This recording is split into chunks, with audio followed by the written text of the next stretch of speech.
Hello வணக்கம். பார்த்தாலே தெரிஞ்சிருக்கும், புதினா சட்னி தான். புதினாவோட இந்த தேங்காயை சேர்த்து செய்கிறப்ப அவ்வளோ டேஸ்ட்டாக இருந்தது. புதினாவை மட்டும் வச்சு செஞ்சால் கூட இந்த அளவுக்கு டேஸ்ட் வருமா என்னன்னு தெரில. புதினா நம்ம உடம்புக்கும் ரொம்ப நல்லது, ஈஸியாக செரிமானம் ஆகும். அதனால தான் உணவில் அடிக்கடி அதை பயன்படுத்துவாங்க. வாங்க இது வச்சு ஈஸியாக எப்படி சட்னி செய்யலாம், வீட்டில் இருக்கிற பொருளை வச்சு எப்படி டக்குன்னு ஒரு சட்னி ரெடி பண்ணலாம் அப்படின்னு தான் பார்க்க போகிறோம். இந்த சட்னி செய்கிறதுக்கு ஒரு 5 நிமிஷமே அதிகம்தான், டக்குன்னு ரெடி பண்ணிடலாம். சுவையும் நல்லாயிருக்கும், வீடே மணக்கிற அளவுக்கு சட்னியோட டேஸ்ட்டும் சூப்பராக இருக்கும். வாங்க எப்படி செய்யலான்னு பார்த்துடலாம். ஒரு மிக்ஸி ஜாரில் ஒரு அரை மூடி அளவுக்கு தேங்காய் எடுத்துக்கிறேன். நான் தேங்காவை துருவலை, கீனி தான் சேர்த்துருக்கேன். இது கூடயே காரத்துக்கு தகுந்த அளவுக்கு பச்சை மிளகாய் எடுத்துக்கலாம்.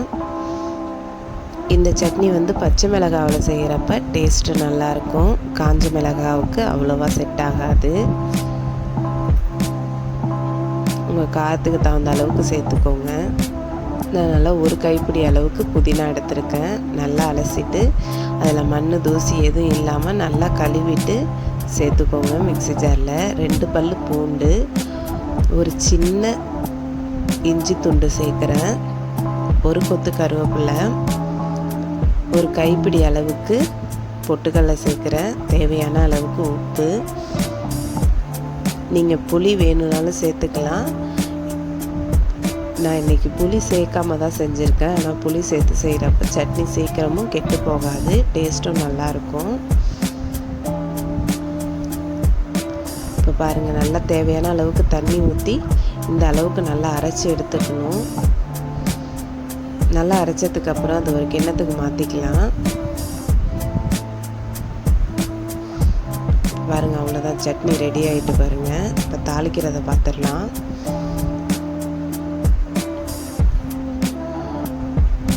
ஒரு தாளிப்பு கரண்டி சூடானதும் அதில் தேவையான அளவுக்கு எண்ணெய் நல்லா சூடானதும் கடுகு, உளுத்தம்பருப்பு, வரமிளகாவை 2ஆக கட் பண்ணி சேர்த்துருக்கேன், ஒரு கொத்து கருவேப்பிலை. இதை அப்படியே நம்ம சட்னிக்குள்ளே சேர்த்துடலாம்.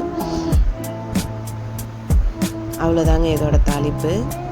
நீங்கள் வேணும்னா பெருங்காயத்தூள் கூட சேர்த்துக்கலாம். பாருங்க, அவ்வளோதான், சட்னி சூப்பராக ரெடி ஆகிடுச்சு. இதை செய்கிறது ரொம்ப ஈஸி தான். நீங்களும் இதை மாதிரி செஞ்சு பாருங்கள். வீடியோ பிடிச்சிருந்ததுன்னா லைக் பண்ணுங்கள், ஷேர் பண்ணுங்கள், மறக்காமல் நம்ம சேனலை சப்ஸ்கிரைப் பண்ணுங்கள். இந்த மாதிரி டெய்லி ஒரு வீடியோஸ் நம்ம சேனலில் வரும், சப்போர்ட் பண்ணுங்கள். இன்னொரு வீடியோவில் பார்க்கலாம். தேங்க்யூ.